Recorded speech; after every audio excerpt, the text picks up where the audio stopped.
রাম নারায়ণ রাম। প্রকৃতির অনন্ত গতির পথে গতি অনুযায়ী গতি হয়ে সব কিছু চলছে।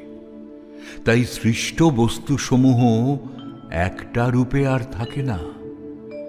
জীব তাই রূপে রূপে রূপান্তরিত হয়ে গতির সাথে গতি হয়ে অগ্রসর হচ্ছে বলেই পরিপূর্ণ আছে। জীব পূর্ণ জ্ঞানেই আছে, আবার পূর্ণগামী হয়ে সেই পূর্ণত্ব পাবার প্রয়াসে, সেই পূর্ণকে আস্বাদন করবার প্রয়াসেই সে তার গতির পথে গতি নিয়ে চলেছে।